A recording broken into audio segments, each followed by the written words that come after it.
So again, we read this verse. This is Canto 8, Chapter 17, Text 16. O Mother of the demigods, in my opinion, almost all the chiefs of the demons are now unconquerable, for they are being protected by Brahmanas, who the Supreme Lord always favors. Thus the use of power against them now will not at all be a source of happiness. So we're reading about Kashyapa. He was in meditation for a very long time, and he emerged from this meditation, from Samadhi, and he observed that Aditi, his wife, was very morose, and he was questioning her, what is the cause that you are so saddened right now? He said that even his ashram, his residence, lost its beauty, and his wife was very sad, and so he questioned, what is the cause? And ultimately, she expressed that due to the misfortune of her sons were disgraced and defeated, humiliated, and as their mother, she was feeling great pain because of that.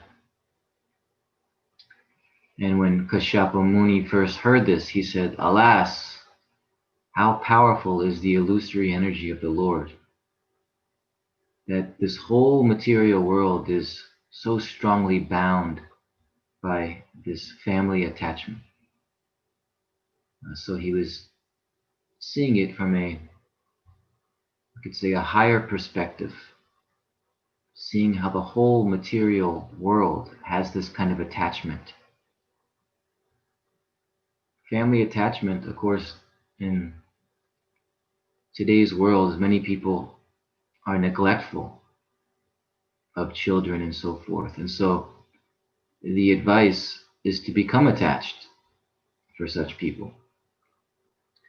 But for those who are very attached or too attached, the advice is to learn what is healthy attachment.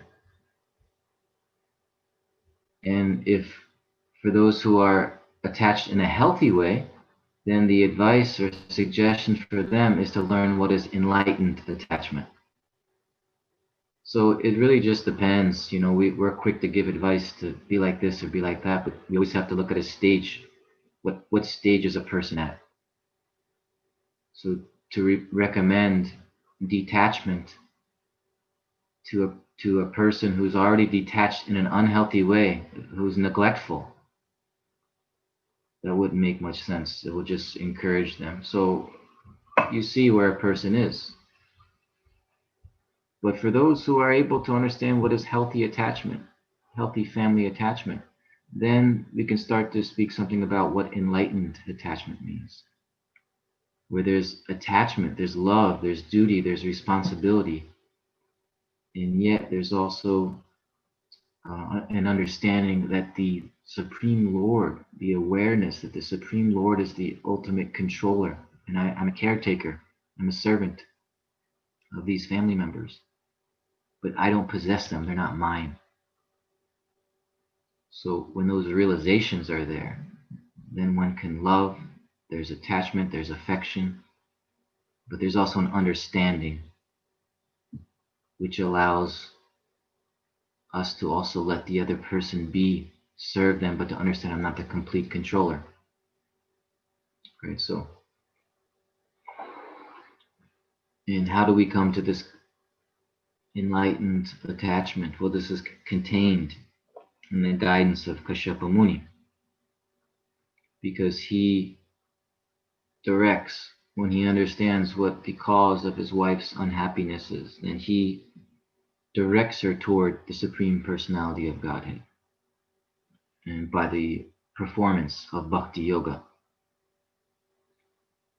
This is a little similar to the story of Narada Muni and Dhruva, because for both Dhruva and Aditi, the starting point is that they have a desire. They have their own desire. Right? Dhruva wanted a great kingdom. Aditi wants her sons to return. So the starting point is desire. And in both cases, both those stories, they have very good guidance. Narada Muni and here Kashyapa Muni. And they notice the desire. But they understand that for all desires to be fulfilled and for the ultimate benefit, you must approach the Supreme Person. And so they both give guidance and directions, certain details of worship, certain procedures. But most important of all, Kashyapa Muni, after giving all these different specific details of the worship that she should perform, he also says, Bhaktya Paramaya Anvita, and it must be surcharged with devotion. That's the key. So Aditi, she had this, just like Dhruva, had this determination to follow exactly what she heard. She had great faith in that guidance, her husband. And she had the intention to please the Supreme Lord, even though her desire is behind it. But still, when she performed the worship, the heart, the devotion was there to let this be pleasing to the Lord. And because of that, true contact was made with the Supreme Person. And he miraculously appeared before her in the form of Vishnu. He appeared in all of his beauty and majesty. We can't imagine the beauty of this. We hear this form again and again, the conch shell, the lotus. It just sounds interesting to us, but we can't imagine seeing this form of God, how ecstatic we would become, how overwhelmed we would become. Because think about, beauty is so mesmerizing in this world. Just imagine the source of all beauty personified. So she is described as these beautiful verses that she, with her eyes, she's drinking in the beautiful form of the Lord. And her eyes become filled with tears of gratitude, and she's unable to speak. So all these symptoms are described. And then what Vishnu says, so now we're hearing his response, and it's very interesting. So paraphrasing, he says, I understand what your desire is, Aditi, your desire for the welfare of your sons. And this is interesting here. He says, but unfortunately, it is not the time right now for your desire to be fulfilled and for them to return to you. It's not the time right now. Your destiny right now is to be, in this sense, unfortunate. And the demons, right now, they are being favored. They have some material fortune on their side. This is an important lesson, I think, because the material world, fortune and misfortune, it has its own course. Like we know on a larger scale, there are the different yugas, the different ages. And just like when Kali Yuga is there now, and we cannot stop it. It's the time of Kali Yuga, and no matter how much we pray or make requests, it's simply running its course. And this is true on a smaller scale as well, in our small individual lives. Fortune, misfortune, there's a time we'll be sometimes favored and sometimes not. And so Vishnu here is kind of saying, don't worry about that, let it be. It's not the time to now make a change. The demons right now are being favored. And so if you put energy into it, nothing will happen. It's just meant to be right now. Right? So even in our lives, there are times, this is, something like we have astrology, of course. And astrology is trying to understand timings. right? Oh, this time in your life, this may happen. This will be a hard time. This will be a prosperous time. So in one sense, Vishnu here is like an astrologer to Aditi. He's saying it's not the time. Even if you put energy into this, nothing will change. So don't worry about that. Let it happen. You know, what's happening in this material world, the fortune and misfortune, it's not so important, actually. But if we think this material world is everything, that's all there is, then my fortune, my misfortune actually becomes everything to me. I get so absorbed in it. It becomes the most important thing for me. And that's the cause of suffering. Because we're identified, fully identified with the false ego, we're also fully identified with my fortune, my misfortune. And therefore we're always intent, there's always a tension there. When will it work out for me? And we worry about it. And even when we have it, we worry about losing it, which we must because it's always alternating. Fortune, misfortune, fortune, misfortune. It's going on and on. And we're always in a state of fear. But when we finally get some realization that there's something else, there's besides this material nature, which is filled with these dualities, the shifting, the constant shifting of the dualities. But there's also another nature. When we get some realization of that, when we start to believe that that's a possibility, I could actually come under another nature. And Krishna says in the Gita, Anyam Prakritim, there is another nature. And that's a very simple point. But when we actually start to have some insight that this is true, there's a nature that doesn't shift and change, then one can, from that point on, direct their whole life towards that goal. And then from that, then a healthy detachment comes from my own fortune and misfortune. You see it as less important. But again, the whole world, because we think this is all that exists, this material world, then it is the most important thing, and I'm always thinking about it. I'm absorbed in it. And I'm always, therefore, full of tension. I'm disconnected from my true nature, from God. And therefore, sickness, death, all of this comes from this action, from the absorption in the false ego. Right? Just like if we're always in a state of fear, we're always in a state of tension because of what I may get, what I may lose, then this also has its impact on the subtle body, but also the physical body. There's tension also in the physical body, and if there's tension in the physical body, then the cells degenerate. And if the cells degenerate, then one's more susceptible to becoming ill. That's why nowadays they're saying practically every illness that we know of, more and more people are pointing, well, it's caused by anxiety. It's true.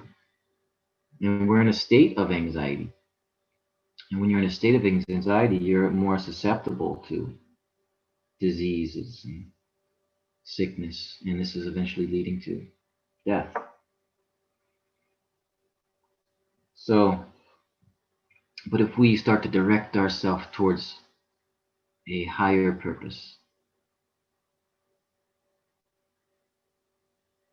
outside of my fortune and misfortune, but direct myself towards the supreme fortune, the real fortune, then these lower fortune and misfortune, it will start to control me less. That's the idea here. So Vishnu is saying, well, there's some misfortune upon you now, Aditi, and the demons, things are working out for them. And that's interesting too, right? The demons, because of their service to the Brahmanas, they're being favored. We can understand that in this way, that the Brahmanas are representing the mode of goodness. The Brahmanas are in the mode of goodness. So in this way, even a demon can associate with the mode of goodness and have some benefit that comes their way from that association, from that relationship. Right? There can be some, we see this in our world, that there can be people who are perhaps wicked, and but sometimes some good karma can come their way. They do things in the right way, a right kind of training or kind of service. They can also learn things, become very intelligent, and some benefit may come for some time. So serving the Brahmanas here, the demons, they're associating with, the mode of goodness personified through the Brahmanas. And then some benefit is coming. Some goodness, but it's a so-called goodness. It's the material fortune and misfortune. And that's kind of what we kind of come to the point here, that,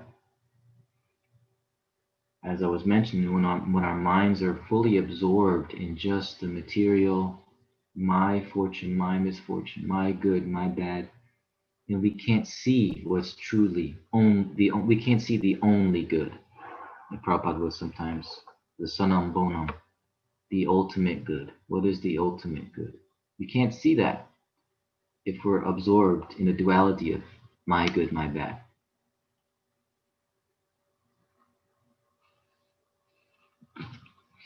So it reminds me of when in the New Testament of the Bible, when Prince approached Jesus and he was following him, and he said, "Good rabbi, good rabbi, good rabbi." Rabbi means teacher, like a guru. So he was trying to get his attention. And Jesus said to him, "No one is good. Nothing is good. Only God is good." And meaning, in this material world, the good is really a reflection of the true good. We talk a lot about good and bad karma, but actually there's no such thing as good and bad karma.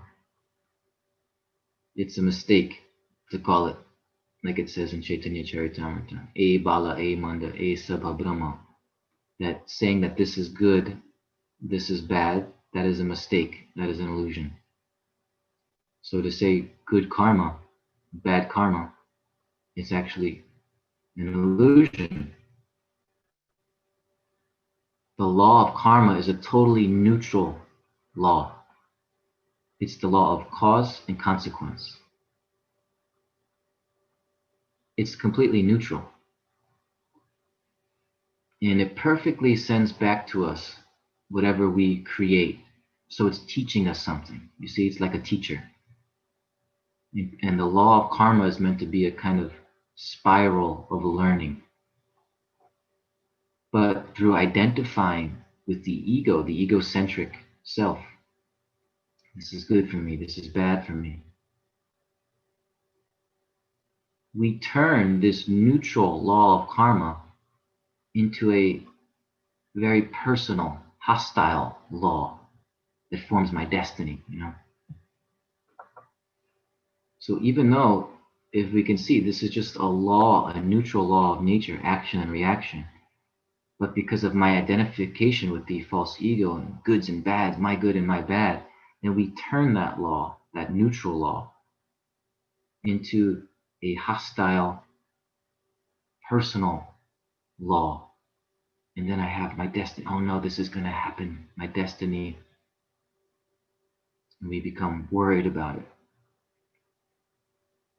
So we have to turn it back to what it is, which is neutral, which means we have to stop calling things good and bad.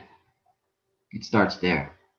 As soon as you name it good or bad, you set the whole thing in motion in a certain sense. But if we just see it as a reaction coming, and what am I seeing in that reaction? My life is nothing other than my being. There's no difference between what's happening in my life and myself, because everything coming to us is created it's created within consciousness, and then the reaction comes externally. So we're just seeing ourselves when karma comes. We're learning, we can actually have self-knowledge by just observing what's coming into our life. And if you notice, even though we're creating the so-called good and bad that comes into our life, we only want one half. We want the good half. And we fight against the bad half, and we resist the so-called bad half. Which means we're fighting against ourselves. We're resisting a law that's meant to take place to help us. But we create it, and then when it comes, we fight against it and push it away. So we just want to take one half of it and leave out the other half. You see, this is what makes duality continue forever. Forever. It can be forever if we keep doing that. Until we finally see, I have to accept everything. Doesn't mean I love when misfortune is there and I'm welcoming it with a smile. Doesn't mean I love it. But there's a part that has to accept the whole of life. And like I said, what's happening in life, the events that are happening, it's just a reflection of me. So by accepting the whole of life, I'm also accepting the whole of myself. And by accepting half of life, I'm only accepting half of myself. But we have to accept completely everything. So that's the process, right? It's not so easy, but at least this knowledge can sometimes help give us some insight that our life, what's happening to us, and our being, what we've created inside of our consciousness right now, there's no difference.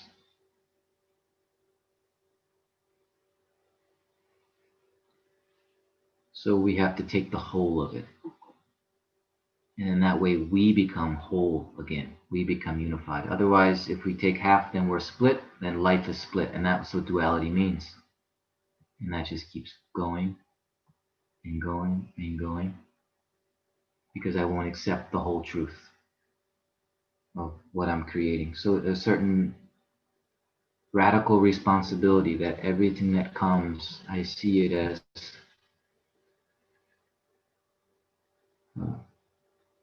my karmic reaction, and I've created it from within myself first, and then comes the external, and therefore I don't love bad things and so forth, but I accept.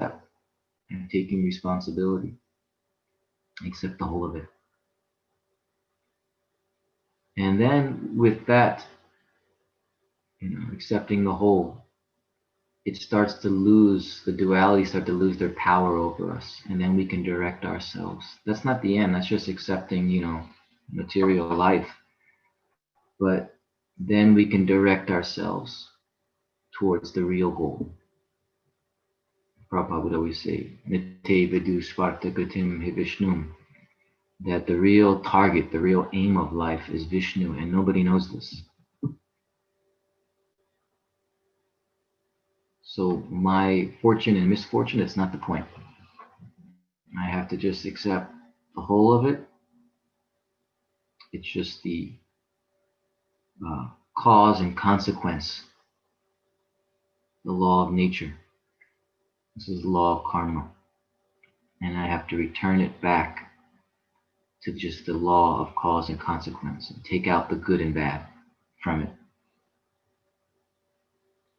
And finally, we'll just end soon, and I'll allow for some comments or questions. But Vishnu, basically he's saying, Aditi, let it be for now what it is.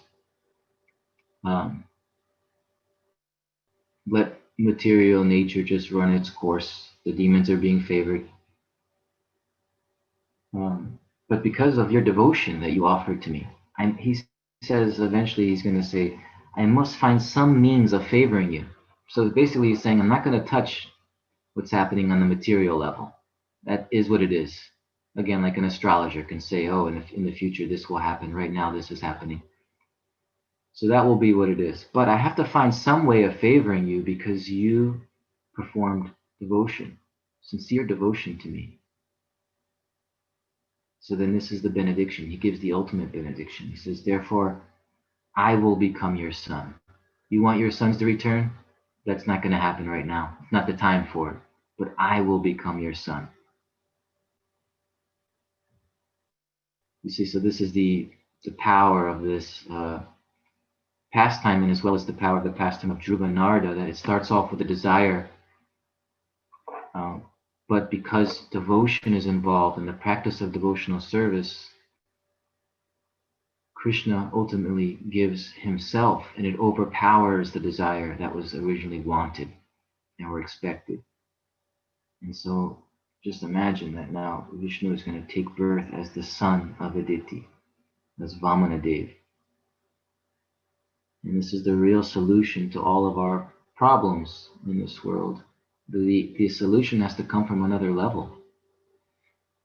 We want the solution on the same level that the problem was created on. Good and bad. Now, my life is bad. I want to be good. And our idea of good is a material idea of good. But the solution has to come from a higher level. And that higher level is God, is Krishna consciousness. When we have Krishna consciousness, then we can handle everything that comes to us in life. The so-called good, the so-called bad, the misfortune, the fortune, it can all be handled. So why would we just want the flip side of bad, so-called good, when we can have a consciousness that can deal with everything by Krishna's grace? He can give us that consciousness. So that should be our only goal, our only desire. I'll stop here. Any comments, questions, disagreements, chastisements? Here in the chat, I see 3 questions. One from Mother Brajrani, and there are 2 anonymous requests. They wanted to remain anonymous. So I have posted them in your chat. If you can see, I can read it out for you. Okay. Which one are we looking at? You can take Brajrani Mataji's first. Okay.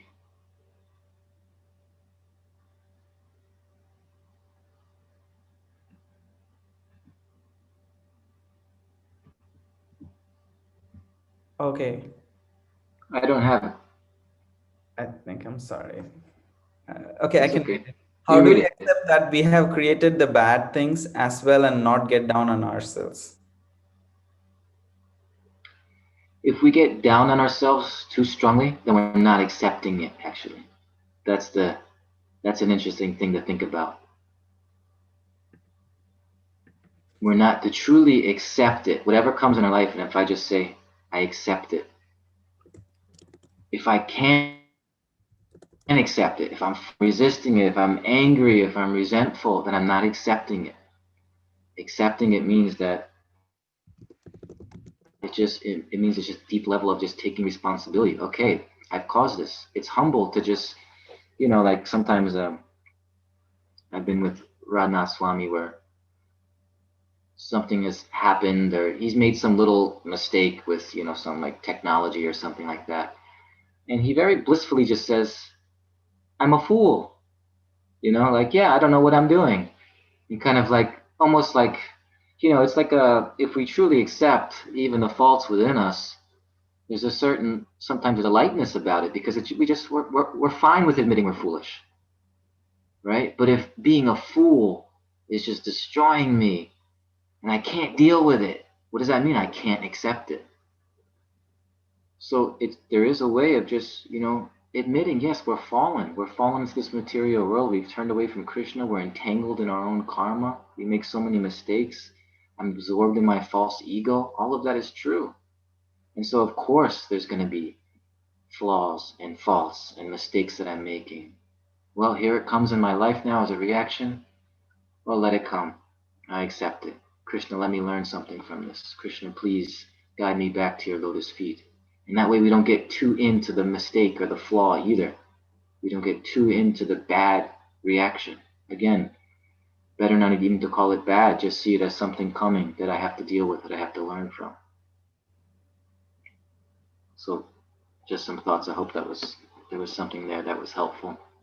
There's another second question. When there is the death of a loved one, we cannot reject this truth. So how can we better deal with what we cannot reject? Right, we cannot reject the truth when we lose someone that we love. So we don't want to reject it. We don't want to just push it out and ignore it or deny it. There's affection, there's love, there is attachment. And so in the beginning of the class, I was talking about a kind of enlightened attachment. Not necessarily saying no attachment, don't be attached, but an attachment that has realization in it. And so to really love in the right way and to, we'll still experience pain, and there still will be some pain involved, but it's now with a more full vision of truth. That somehow I journeyed with this soul for some time. I'm grateful for that opportunity. Service was there, connection was there. Krishna, thank you for that opportunity. There's gratitude in the heart. And at the same time, now this person is gone. I send my blessings and love to them. May they go forward and go closer to Krishna. That's my deepest desire for this person. So that there's some pain involved in all that, but there's also these blessings and this love and this gratitude. And again, this level, this spiritual level, you first have to come to a healthy material level in a certain sense to make this step. So we have to work on ourselves from the bottom up and from the top down. The bottom up is even just on the material level. What's better? What's more healthy? Going up, eating a certain way, living a certain way. But also we need bottom down. We need direct spiritual activity, direct spiritual knowledge. And then bottom up and top down, and there's a kind of meeting that takes place of transformation. So hope that was helpful. Anything else? The next question could be related. This is from Jagdishwar Nimai Prabhu. So kindly explain attachment, healthy attachment, and enlightened attachment with family. Maybe kind of a summarizing. Yeah, kind of we've been talking a little bit about that, but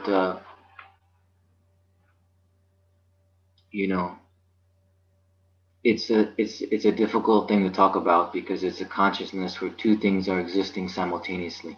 In the material world, it's either like you're attached or you're detached. If you're too attached, that's the mode of passion. If you're just detached, you don't care, that's the mode of ignorance. Right? So there's ignorance and passion. And so then the mode of goodness, it starts to become healthy, where these things start to kind of combine, but in a healthy form. There is connection, there is attachment, there is responsibility. At the same time, again, a kind of what's behind it on a spiritual level is that these aren't my possessions. This isn't my family, my children, my wife. We speak that way, but we should always remember that we're servants. So when we come more to the spiritual level of connection, that the secret is always the same, to enter the heart of what it means to be a servant. If you can truly enter the heart of being a servant of the family member, what is a servant? Think about that very deeply. We hear so much that we just we lose the power of it because we hear it so often, the servant. But think about, what is a servant? The servant is thinking for the benefit of the other. Right? The servant is very humble.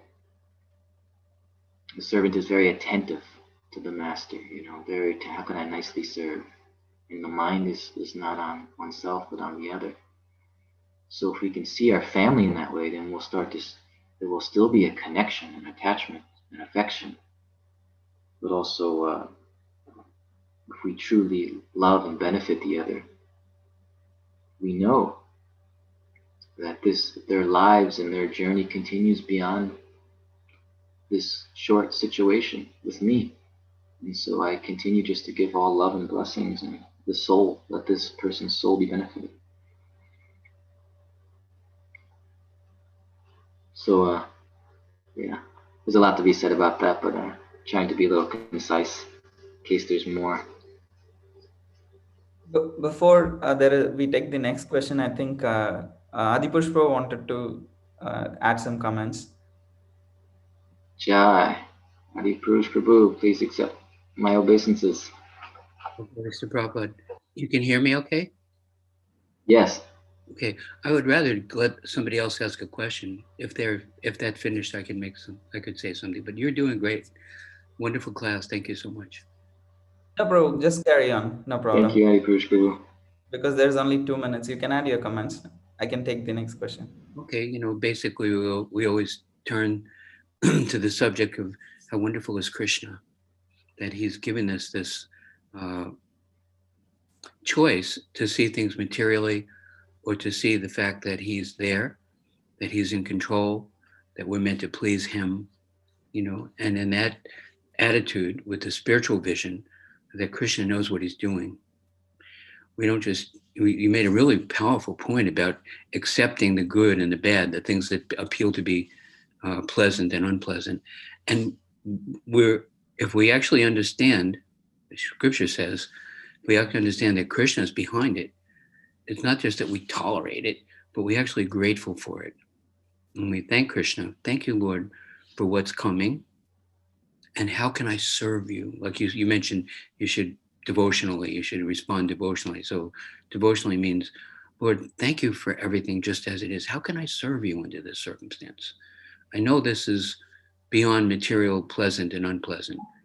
We always quote that Martin Luther King said that thing, the goal of my life is not to achieve pleasure or avoid pain, but to do God's will, come what may. So we're grateful what Krishna is sending, and we want to serve him. And then we're satisfied like that. But let's find out whatever anybody else has to say. That Krishna is so wonderful that he's giving us that alternative perspective. Jai. Thank you, Adi Purush Prabhu. Adi Purush Prabhu is the living example of this idea of whatever comes in life, just keep serving Krishna, and then those ups and downs actually become less powerful to control you.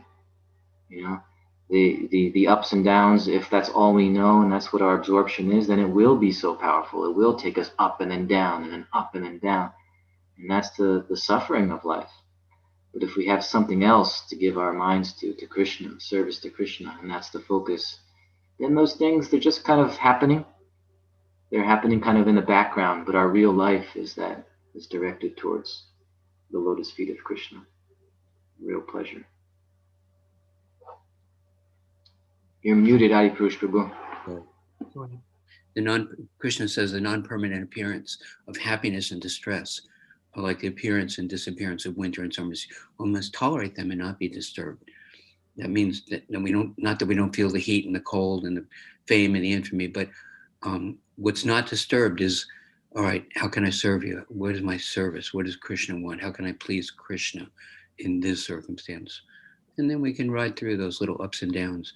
Sometimes they give the analogy, if you put a paper cup out in the New York harbor, every little wave is like rocking. But if you have a great big ocean liner, the little waves don't bother, So we are looking for a deeper understanding of what reality is and a more stable platform, devotional service, surrender to Krishna, lovingly accepting, thanking Krishna for what comes, and then going on in service. That's the stability, much more appropriate. More glories to Prabhupada. Hare Krishna. Yeah. There's one question. It's past time and the darshan is not yet open, so I'll go ahead and take the question. Okay. How can we explain when a person is a victim of violence, abuse, rape, discrimination, etc., and looking for explanations for life experiences? How do we explain them? Yeah, so these are when situations become so extreme and so challenging like that, then it's going to be very hard, to embrace this concept that we're talking about. Sometimes the karma just comes so heavy, and one just needs to heal, and one just needs to go through the experience, and hopefully, what we should do in those situations is serve such people with love and with affection, and not preaching, this philosophy. I mean, the philosophy is perfect and complete, that and it's a law of nature that everything that's coming, nothing is an accident. Imagine if it was just all accidents. The law of karma, there's imagine if this life was so arbitrary that at any point, for no reason, something terrible could happen. But there's an intelligence behind it all. Now we can get so entangled that these very heavy reactions come, and then it's not a question of, oh, just see it as Krishna's mercy. You don't say it to that person. Perhaps they can't. That's just too far ahead. So what that person needs is just care and affection and healing and support. And so we're called to be that support to such people. When we ourselves are going through such things, and maybe we just need some patience and time. And if we have some spiritual connection, then we just at least keep a little door open in our hearts that that I'm not just shutting off to everything, but I keep some little opening in my heart that let me go through this. When you go through suffering, I say this a lot, but when you go through suffering, you can just offer up a prayer. Adi Purush Prabhu brought it to the highest level. Thank you, Krishna. So, I have to admit, I'm not even there often with thank you, Krishna. But what I sometimes say is, Krishna, let this change me. Let this help me in some. The suffering that I'm feeling right now, let it be a purifying suffering and not a useless suffering. Let it purify. Let me just take it. It's almost like taking medicine, bitter medicine. It's bitter. Nobody likes it. But believing that it's medicine, that it will actually act. So when you go through suffering sometimes, just, okay, let me swallow it at least. Let me take it. And you keep this understanding, this insight is there that it is medicine. I can be transformed by it. And again, when it's very heavy, when we're talking about violence and rape, and that may just be a karmic situation that has to be gone through, and hopefully that person can open just to support and just to healing and just to relationships. And in that way, gradually the heart starts to heal a little bit. So, and then there can be further stages of advancing towards Krishna.